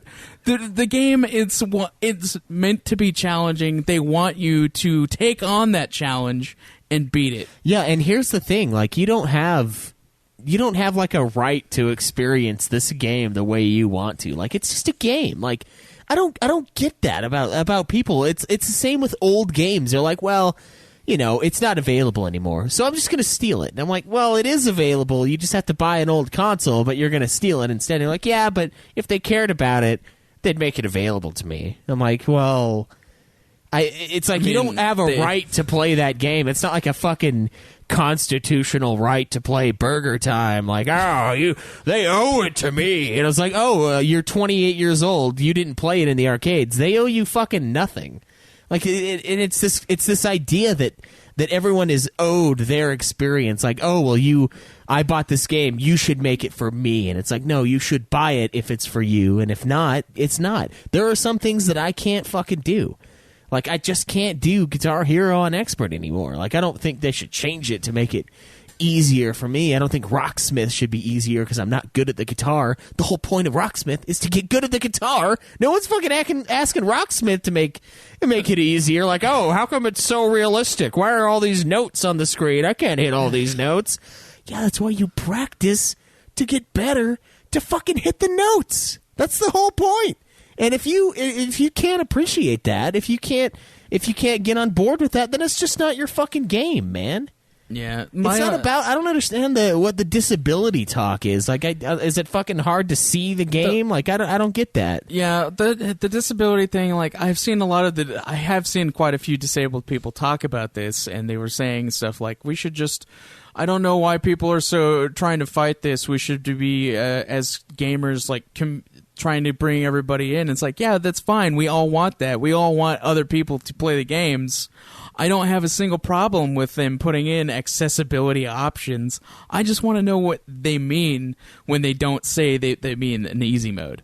I want to know specifically because that article that I read didn't give any fucking examples beyond the fact that a lot of the gameplay was streamlined, and that's what made it somewhat more accessible. It's like, okay, that doesn't make any fucking sense. It's not streamlined. It's just different from what they've done before. If it's just like something that like the cleanup that games usually have from the first game to the second game, where they clean up some of the clunkiness. That's the accessibility options. That's what I got from that article. That's not accessibility. That's not accessibility. That's just making it. That's making it more approachable. Are they just talking about making the game more linear instead of in the other Souls games where you could just basically go anywhere? There's no direction, nowhere telling you where to go. It being super hard and you can't getting past was usually the thing that told you that you're not ready for that area yet and to go find another area. It's super hard to find areas, and in the second game it's super hard to find out where to go. Yeah, the second game is it tells you nothing. Yeah, it's fucking a pain in the ass. First game it says you have to ring the 2 bells, and then that's 3 is great. Sets you off on that. 3. It's funny. A lot of the community doesn't like 3. They hate 3. Well, 3 is the best one, so they can fuck off. Bloodborne is the best one. I thought 2 was the most hated. Well, 2 is the 2 and 3. A lot of people don't like 3 because it's easier. Which is the elitist bullshit, but this is different from elitist bullshit. This isn't really. I enjoy 1 a lot, dude. 1 is so inferior to 3. You guys are crazy. I do enjoy the first Souls game. It's there, and I don't like gatekeeping, so I don't like. Oh well, this is for us, and if you I can't don't like do that it, either. get over it. But the difference is you just need to play it. That's the end of the game. That's the end of the discussion. You're not in the group if you don't play the game, and if you can't play the game, you don't play the game. You're not really part of the Soulsborne thing. So it's like the one time that quasi gatekeeping is fine, because usually I hate that kind of mentality. But that's what this game is about. This game is about getting good at the game. It's about overcoming this brutal, insane boss. It's about watching their movements and knowing when to dodge, knowing when to hit, knowing when to back off and pursue, knowing when it's time to kill him or get killed. And that's I feel like if you put an easy mode in, I suppose in a lot of ways if you don't choose the easy mode, you'll be getting the same experience out of it. Yeah, you'll be getting the same experience, but the fact that it's there is the whole point is that there is no easy mode. I mean, there's an artistry in in game making. The gameplay itself is part of the art, and if you diminish it. Just think about how much they've play tested a game to where it's so difficult, but not beyond. Well, I mean, if you look at capable when of you look at a to. game, the fucking game tells you that usually on the normal mode, it's this is the way the game is meant to be played. That is usually a thing that is said along with the easy mode as the description. It's this is the normal mode. This is what we planned it to be. And they're hey, if you want to take on the challenge, you can go on to harder difficulties. If you go on to like easy mode, it's like, hey, this is for people who basically just want to see the story. Yeah, It's like, but there is no that's- story. That's in Dark not. Souls, You're not really. experiencing the game. You're experiencing the story. I know there is. How hard it is part of the story. That's Yeah, how you write it in. and to me, I don't know. To me, it's like such an artistic thing. Like to me, God of War is the most movie-like kind of cinematic experience that a God game of War can has be. always been very cinematic. That's like the movie thing. But I think the Souls games and what From Software has done, I think that's kind of the most pure video game. That's like the essence of what their video story games is are. gameplay. It's not. It's just a game, and that's all of it. And I think if they go down this, if they start altering that and making it easier, I think they've kind of thrown that out the window. What makes me laugh about this entire thing, though, is that it's a bunch of Americans telling a Japanese company that they need to make accessibility options for American disabled people. It's Yeah, very odd. they're like, "Where's our accessibility As for always, vaporized?" You are free to vote with your dollar. If a game company is not doing what you want it to do, then don't give them your money. And then soon they will have to change what they do. And that's how you control what they do. So if you don't like Sekiro, you don't like it being super hard, then don't buy it. Exactly, and that's the thing that is their marketing. That's what the game's always been about. That's what From Software does. And that is, I'm not saying that, like, if you don't like it, then don't play it. I'm saying that that's the strongest way you have to tell them to listen to you, is not to pay them for what they do. Yeah, exactly, and it's. I don't know. And all this easy mode talk isn't just from people like the disabled group or whatever. It's also from just people who can't play the game. Like I've seen a lot of people before this whole disabled argument started coming up, like for people asking for an easy mode. It's a ridiculous idea, and you shouldn't go for it. Yeah, I mean it defeats the whole point of what the game is. I mean, if it's brutal just like a Souls game, which everyone says it is, then it's supposed to be difficult. And if it's just those games are hard for a reason. I mean, you don't fucking like brag to people that you beat fucking Hello Kitty Island Adventure. You tell people that you beat the shit out of Dark Souls. You tell people that you fucking like went through the Mega Man boss rush mode where they have two bosses at once that you're trying to fight. You don't say that you played the easy mode. You don't brag that you like lost 20 times the first level of DMC and then fucking unlocked easy mode. You don't brag to people that happened. Yeah, yeah. I think honestly, we need a little bit more shame in our society. I think that's what we're starting to lose. That like with all starting this, to lose shame. Yeah, like there's no body shaming, there's no difficulty shaming. Whenever a game has like it mocks you for choosing easy, now people are like, oh, it's just rude, it's unfair, it's cruel. Like I can't wait until you get old and can't play games. I'm like, I'll just do something else if I can't do it. Like I don't get what the problem is. You know, like I feel like we're losing that. There's importance in shaming people for being shitty. You know, and that's gone. And then the easy mode Sekiro is just another nail in that coffin that we're putting ourselves in and burying ourselves alive. Nothing. It's just, I don't know. It's just a waste to me. I don't understand why I don't understand being someone that feels like they need to have the game tailored to them. Like, oh, it's too hard for me. It must be you not making it accessible to me as a shitty gamer.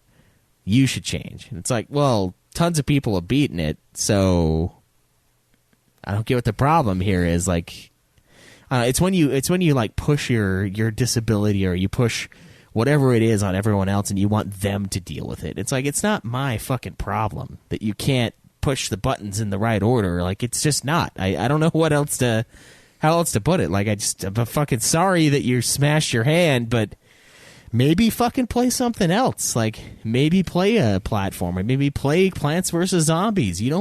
There's great shit out there that's not this game. You're not owed this game. It's not like fucking... Yeah, I can understand wanting to be part of the hype for a new game, but if it's something you honestly just can't play and it's not just due to like whatever disability you have, like it's... Well, even if it is... then you can't be part of it. Like, I'm sorry, but you can't. Yeah, it's not that you're not allowed. It's just you fucking can't do it. You're the only one holding you back. Yeah, like, that's what the series is about. It's about you. The game doesn't have to change for you. Yeah, so... If you're one of those people, you should fuck off. And also, you should just get good at the game. I know that sounds like a douchebag thing, but that's the whole point of it. I love the people arguing that it's elitist, but the game itself is elitist. Yeah, it's like it's the epitome of elitist gamer is the fucking Soulsborne. Yeah, that's why people take it further and start beating it on the fucking Dance Dance Revolution pads, so fucking playing it blindfolded, playing it with voice commands. That's the ultimate elitism. They're playing the elitist game at the most elite level ever. Yeah, and it wouldn't have come to that if it would have just been a game that had an easy mode. Yeah, if you could just go through and play it on easy. Like, I don't know, it's just missing the whole point of the experience. I just looked up. I just Googled just Sekiro Shadows Die Twice, and this whole back and forth is the top thing that comes up when you look up this game now. And then one of the magazines writing about it goes, hey, there is an easy mode. You just have to play it on PC because that's where mods are. You can make it easy. Yeah. Outside help. That's cheating. That's not easy mode. That is 100% cheating. Yeah, that's not cheap. That's cheat. Right there, that's cheat. Yep. If it comes from outside Sekiro the game mod itself, makes it is the game 100% cheat. And it unlocks the frame rate. Yeah, I mean, I guess like you could consider Dark Souls Remastered the easier version of Dark Souls OG because it's got a higher frame rate, but I don't think that was easy at all. That game fucked me super hard, and that was like the third one I played, so it's fucking there's no lubing up, getting in the mood for that thing. It just Polygon article. Oh, great. What is it? What's the title of it? Dark Souls creator on what sets Sekiro Shadows Die Twice apart. Oh, okay, that's fine. That's probably nothing horrible in there. Yeah. There probably is, but not about this. I mean, it's probably from like the one writer that isn't a complete trash person. That isn't like a super confused, like conflicted individual that gets paid a pittance to write shitty articles about. Yeah, he's probably nothing. the one that's not an open social justice warrior. So. Yeah.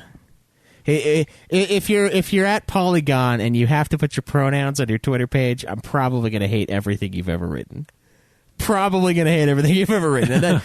I've tested this numerous fucking times where I'm like, I bet you they have their pronouns on Twitter, and I see it, I'm like, motherfuckers! Ooh! What would the pronouns be for God? Because I'm going to put those on mine. I think it would just be God. I don't know. It's deity. His holiness. Your grandeur. Their holiness. Your holiness. You gotta identify as both because you're a God. You know, you're beyond. Yeah, you're just above. Yeah, you're above it. Yet excuse me while I ascend. Yeah. Yeah. Sorry, I couldn't hear the sound of me ascending. Yeah. I just, I don't know. I feel like it's just something people just get so caught up in like, oh, it's released, so it is for me. And then they want it to be theirs.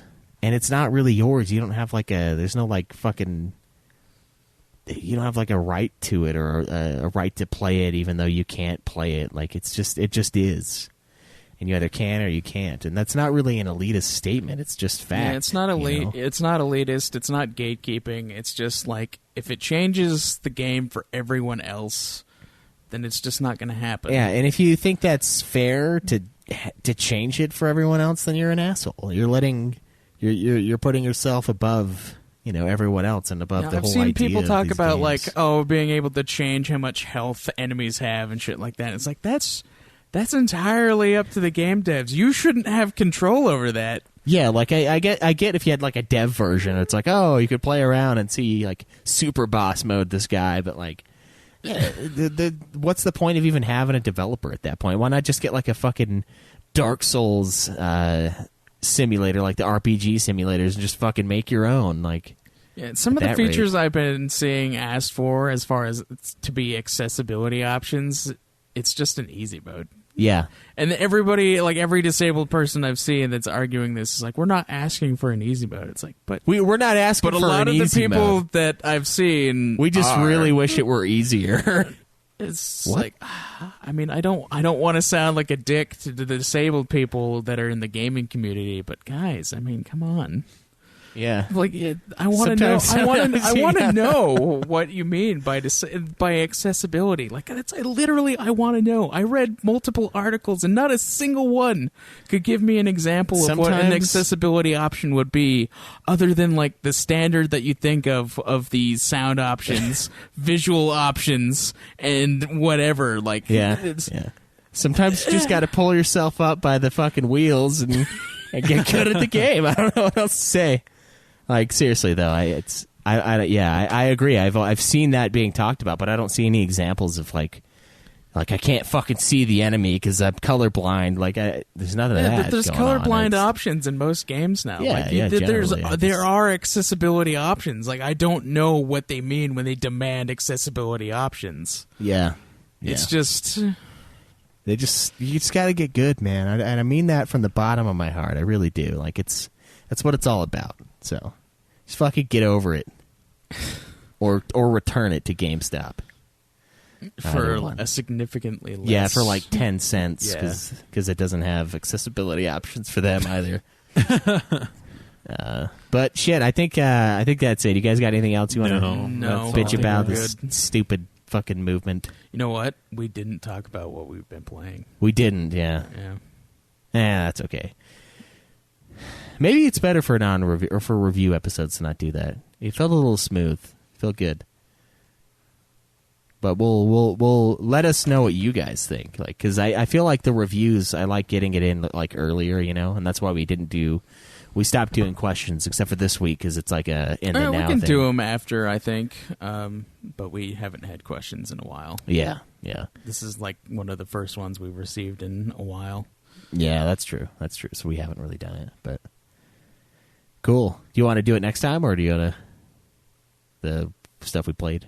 Just do it later. Yeah, we can do it next time. It's fine. All right. Well, guys, I think that's going to be it for this week. You know where to find us. You know where to rage at us if you disagree with the Sekiro stuff. And we'll see you guys again next time. Enjoy the nude. Time to get good. Live always in the. All right. So we have the results for the month of April's drawing. Guys, thank you so much for your support. We really appreciate it. We're really starting to increase what we're giving you guys back, so please consider giving us $1. Every $1 you give gives you an entry into the drawing each month for a giveaway, and we have a copy of Let's Go Pikachu or Eevee. I don't know which one. We haven't bought it yet. Cameron borrowed it from his friend. Yeah, so once we pick that up, whatever, I guess, if that's what you go with, I guess you can decide which version you want. Yeah, that'll make it easier for us. The winner is our very good friend, Troy Kavanaugh.